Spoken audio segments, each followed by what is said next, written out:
Bienvenue, devant moi se trouve un Oppo Reno 13F et aujourd'hui je vais vous montrer quelques astuces et réglages que vous pouvez faire sur cet appareil. Commençons par ouvrir les paramètres et aller dans la section fond d'écran et style, l'endroit général où vous pouvez personnaliser l'apparence et l'ambiance de votre appareil. Ici on retrouve des choses plus banales comme les fonds d'écran, mais vous avez aussi des thèmes et si vous le connectez à un réseau, vous pouvez obtenir plus de thèmes. Et puis, en défilant vers le bas, on trouve des options comme l'affichage permanent qui vous permet de personnaliser des éléments comme la façon dont l'heure est affichée ou d'ajouter une touche personnelle avec du texte, des icônes ou autre chose. Et ensuite, des options plus intéressantes, les polices. Ici, vous pouvez changer le style de police. Encore une fois, si vous en téléchargez d'autres, ils devraient aussi apparaître ici. Et c'est pareil pour les icônes. Comme vous pouvez le voir préinstallées, vous pouvez choisir parmi celles-ci. Vous avez aussi pas mal d'options ici pour les personnaliser une fois que vous en avez choisi une, même si seule la version classique propose le plus d'options. Donc si vous en choisissez une autre, vous pouvez voir que nous avons... En fait non, finalement, nous avons à peu près le même nombre d'options. Maintenant, sous Personnaliser, vous avez nettement plus d'options. Vous pouvez changer leur forme, afficher l'illustration, ajuster à quel point elles sont circulaires. Vous pouvez aussi modifier les icônes elles-mêmes, ce qui est assez intéressant, la taille et quelques autres éléments. Vous pouvez donc parcourir tout cela et créer l'apparence et le style que vous souhaitez. En descendant un peu plus bas, nous avons les couleurs et les animations d'empreintes digitales. Cela vous permet maintenant de modifier l'animation du déverrouillage lorsque vous utilisez votre empreinte digitale. Je tiens à préciser que si la lumière vive lors du déverrouillage vous dérange, même si vous choisissez de ne pas afficher d'animation, la lumière vive sera toujours présente, car c'est ainsi que le capteur d'empreinte digitale détecte votre doigt lorsque vous essayez de déverrouiller. Et sous la section couleurs, vous avez simplement les couleurs d'accent qui sont présentes dans tout le système, comme le bleu ici, ou toutes les couleurs des différents paramètres juste ici. Vous avez maintenant la possibilité de choisir parmi des couleurs prédéfinies ou bien de les sélectionner en fonction du fond d'écran que vous avez défini. Donc, selon le fond d'écran que vous avez, et là actuellement on a quelque chose d'assez sombre dans les tons bleuâtres, les couleurs paraissent toutes un peu plus ternes car elles essaient de reprendre les couleurs du fond d'écran et c'est ce qu'on voit ici. Et si vous passez en mode basé sur le fond d'écran, cela appliquera une seule couleur à toutes ces icônes, contrairement à maintenant où il y a plusieurs couleurs. Si nous passons à l'option suivante, c'est l'écran d'accueil et de verrouillage, et ici nous avons des éléments comme le mode tiroir si vous préférez avoir toutes vos applications sur votre écran d'accueil. Vous pouvez choisir le mode standard. Si vous préférez le mode tiroir, qui permet de garder les applications un peu plus organisées et d'avoir un écran d'accueil qui n'est pas encombré par toutes les applications, c'est probablement le mode tiroir que vous recherchez. Et nous avons aussi la disposition. Donc nous avons 4 par 6 ou 5 par 6. Vous pouvez voir comment cela l'affecte. Cela rapproche simplement un peu plus les icônes et vous donne des icônes un peu plus serrées. Personnellement, je préfère celle par défaut, donc c'est celle que je vais garder. Ensuite, nous avons des choses comme le mode à une main. Donc le geste de descente des icônes. La plupart des appareils ont une meilleure façon d'avoir un mode à une main.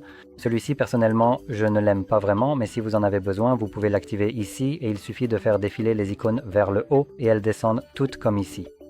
Maintenant, la raison pour laquelle je n'aime pas ça, c'est parce que ça ne fonctionne pas toujours. Donc pour moi, environ 7 fois sur 10, je n'arrive pas à l'activer et puis je l'active quand je ne le veux pas. Donc voilà. Maintenant, une bonne option ici, un peu plus basse, c'est le balayage vers le bas sur l'écran d'accueil. Par défaut, c'est réglé sur la recherche globale, mais vous pouvez le changer pour autre chose comme l'étagère ou les notifications et les réglages rapides.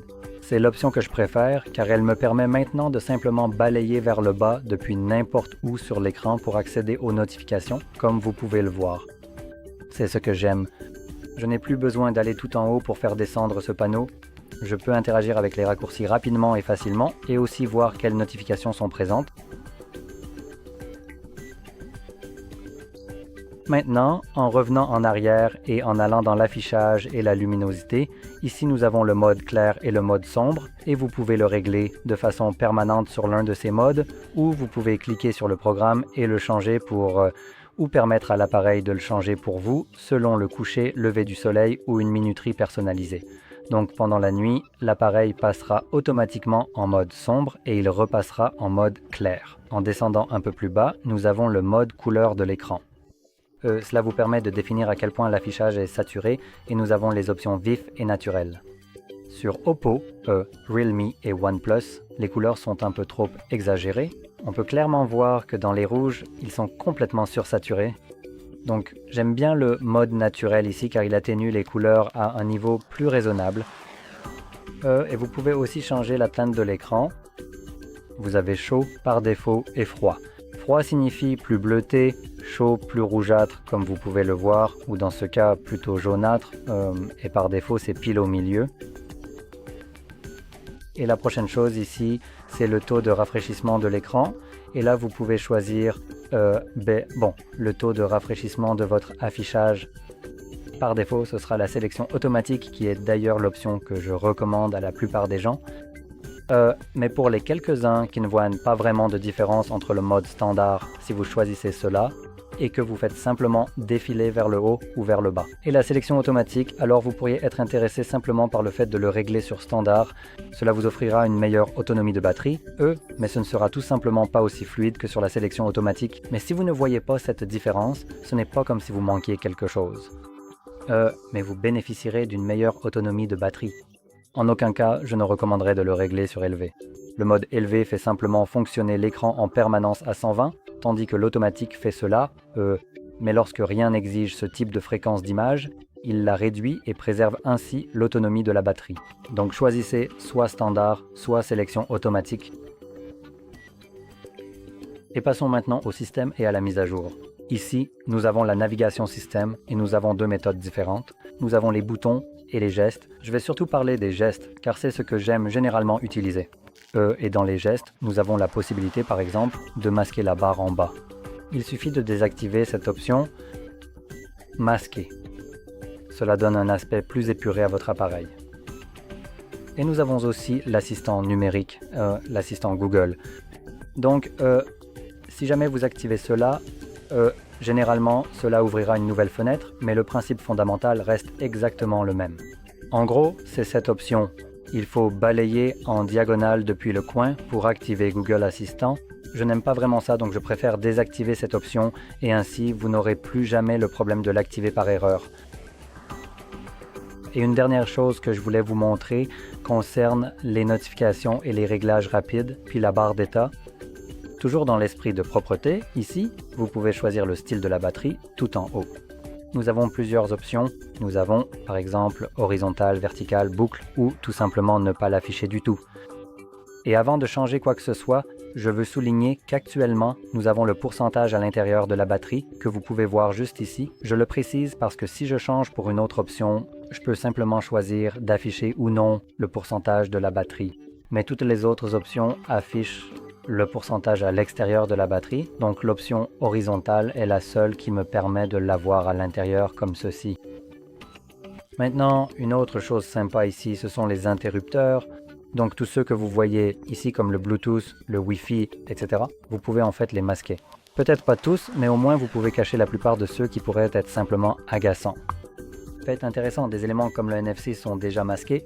La plupart des téléphones ont cette option activée par défaut, ce qui, pour des raisons de sécurité importantes, me semble un peu douteux, car on aimerait probablement savoir que, par défaut, elle est activée.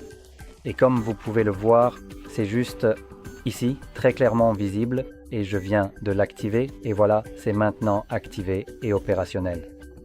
Donc c'est l'état par défaut, donc ça cache pas mal de choses, enfin quelques éléments, en particulier des choses comme le NFC dont vous voudriez peut-être savoir qu'elles sont activées.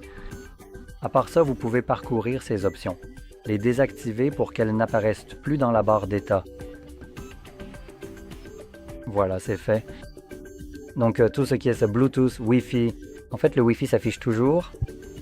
La rotation automatique et ainsi de suite ne seront tout simplement plus visibles ici, car cela ne sert qu'à indiquer visuellement que c'est activé en ce moment. Voilà, c'est tout pour cette présentation. Si vous avez trouvé cette vidéo particulièrement utile, n'oubliez pas de bien vouloir liker, de vous abonner à notre chaîne et un grand merci d'avoir regardé jusqu'à la fin.